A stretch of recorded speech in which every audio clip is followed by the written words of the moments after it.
এটা হামজা জের ই, হামজা পেশ উ, এটা হচ্ছে হামজা পেশ উ। এর হরফটা চিহ্ন আমরা উচ্চারণটা একই। উচ্চারণ কি এক। তাহলে এটা কিসের মতন? উল্টা দুইয়ের মতো। চিনব না আমরা এরকম অন্য কোনো আমরা হরফ করিনি বসি এই একরকম এটা হামজা।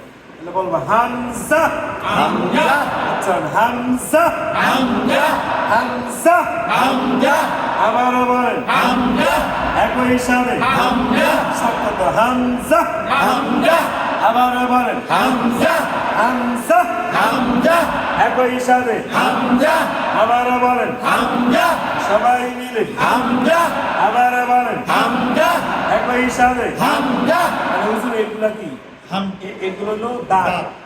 আপনি লেখলে নিচে উপরে দাগ দেন না, এইটা হলো দাগ। এটা কিছুই না, এটা কোনো হরফ না। এরকম সুদাও আসে সংযুক্ত যদি হয় তাহলে সংযুক্ত একটা দাগ লাগে না? যেন আমরা যদি বাংলা লিখি, বাংলা কি কেউ সুদা সুদা লাগে? লাগে না। সুদা লাগবে না। সুদা যদি যখন সংযোগ করে তখন একটা উপর দিয়ে বা নিচে দিয়ে কি করে দাগ দিয়ে টান দিতে হয়। এইটা হলো টান, এটা কিছু হরফ না। হরফ হইলে উপরের টান। হরফ কোনটা? নিচেরটা হলো টান। নিচেরটা কি টান? সংযুক্ত একটা টান দিছে।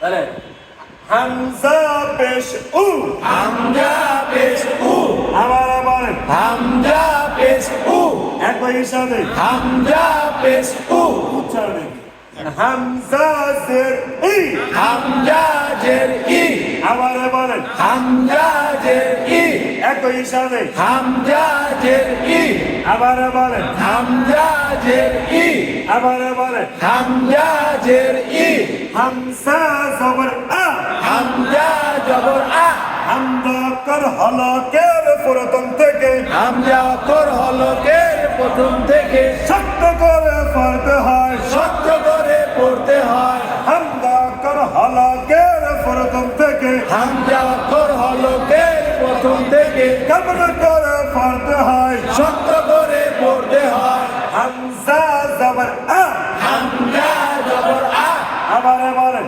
হামজা জবর আ, একই হিসাবে হামজা জের ই, একই হিসাবে হামজা পেশ উ, আবার বলেন হামজা জবর আ, আবার বলেন হামজা পেশ উ, দেখে বলেন হামজা জের ই, আবার বলেন হামজা জবর আ, উ উ, ই ই, আ আ, হামজা পেশ কি হামজা পেশ উ, উ মিলবে কার সাথে? উ মিলবে নুনের সাথে উন।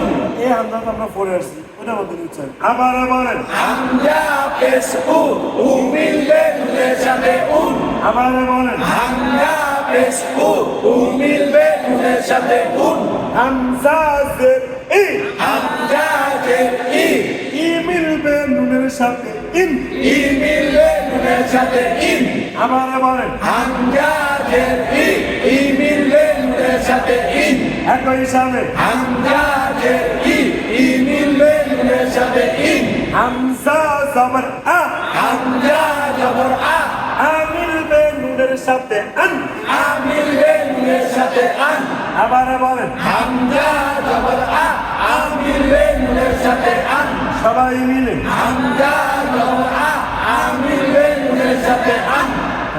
উন উন, ইন ইন, আন, আন, বলেন তো উন, ইন, আন। হামজা জবর কি হামজা জবর আ, মিম জের মি, মিম জের মি, একই হিসাবে মিম জের মি, সবাই বলে মিম জের মি, আবার বলে মিম জের মি। আমি আমি, আমি আমি, আমি আমি, হামজা জবর আ, হামজা জবর আ, মিম জের কি মিম জের মি, আমি আমি, আমি বানান কি হামজা জবর আ, মিম জের মি, আমি, আবার বলে হামজা জবর আ, মিম জের মি, আমি, হামজা জের ই, হামজা জের ই, এটা হলো হরফ আর এটা হচ্ছে দাগ। সংযুক্ত কারণটা কি দিতে হয়েছে? দাগ। দাগ দিতে হয়েছে, এটা কিচ্ছু না। হামজা জের ই, হামজা জের ই, আবার বলেন হামজা জের ই, নুন জবর না, নুন জবর না একই সাথে নুন জবর